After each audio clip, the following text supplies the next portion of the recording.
Welcome to The Explainer. Today, we're jumping into a huge idea from Charles Duhigg's amazing book, The Power of Habit. Seriously, this could change how you look at personal transformation forever. So let's get right into it with this question, because we've all been there, haven't we? Whether it's mindlessly snacking, procrastinating on a big project, or something way bigger, that struggle is just universal. But here's the thing, the solution, it turns out, is surprisingly simple. You know, this is where so many of us get it wrong. We think changing a habit is all about willpower, right?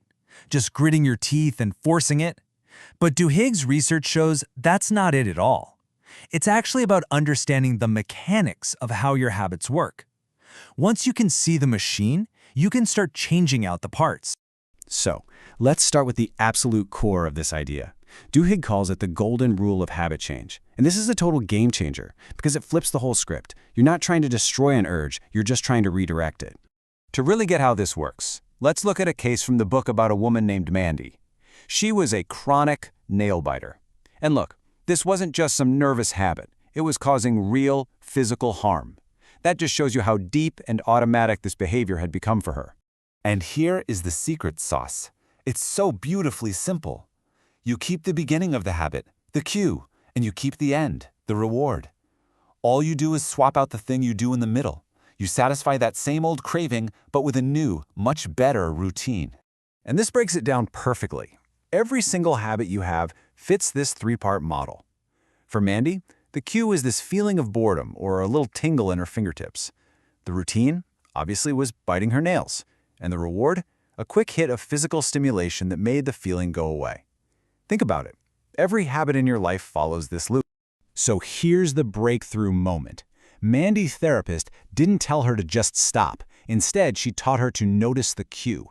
The second she felt that tingle, she had a new plan ready to go. Instead of her hands going to her mouth, she'd clench her fists or jam her hands in her pockets. A new, non-destructive choice. And this is the key to why it worked. Clenching her fists gave her a different physical sensation, a bit of pressure that scratched the exact same itch as the nail biting. She was still getting a reward that silenced the cue, which meant she could rewrite that habit loop in her brain without this huge, painful fight. Okay, but here's where the story gets a little more complicated, because just swapping out the routine, it doesn't always stick, especially when life throws a curveball at you. You can have the best plan in the world, but when a real crisis hits, that old habit can come roaring back. There's a piece of the puzzle we're missing. And we can see this in a pretty intense study of alcoholics. Researchers actually used brain implants to completely erase the neurological cravings for alcohol. You'd think that'd be a permanent fix, right? But no, many of them relapsed. Why? Because when they got hit with intense stress, grabbing a bottle was their deeply practiced, automatic response to anxiety. So you can see the problem here. On one side, you've got this perfect plan. You know the cue, you have a new routine, you get a similar reward. But on the other side, you've got life. And when a real challenge hits, anxiety, fear, a family crisis, that old routine feels like the only thing you can count on.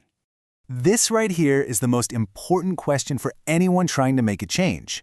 The answer is what separates a temporary fix from a real, lasting transformation. It's the thing that helps people get through the storms of life without sliding back into their worst habits. And the missing ingredient is belief. Just that, a real, deep-down belief that you can change, that things can actually get better, and that you have what it takes to stick with it, even when it's really, really hard. Without that belief, the golden rule is just a Band-Aid. But here's the twist. You don't just wake up one day and decide to believe. It's not something you can just conjure up on your own. Duhigg's research is crystal clear on this. Belief grows from a shared communal experience. It's forged when you're with other people. And this is exactly why support groups are so incredibly effective, whether it's Alcoholics Anonymous, a weight loss group, or even just one workout buddy you can count on. They give you the proof and the support you need to keep believing when your own willpower is running on empty. When you feel like you're about to give up, the group is there to believe for you. All right, so now we have it. We have the complete, actionable framework for making real, lasting change. It's not just one simple rule. It's this powerful combination of mechanics and mindset. And here's the whole formula laid out. Don't fight the cue, just learn to recognize it. Give yourself the same reward the old habit offered. Make a conscious choice to slot in a new, better routine. And this is the critical part. Do it with other people who can help you build and hang on to the belief that you can actually do it. And that really is the biggest takeaway. When you understand this entire loop, the mechanics of the habit plus the power of belief, you finally get real control. You stop being a passenger to your automatic behaviors, and you start being the one who's actually driving. Look, this framework isn't just some interesting theory. It's a practical guide you can use today. Which leaves us with one final thought. Now that you have the formula, the only question left is where you're going to start.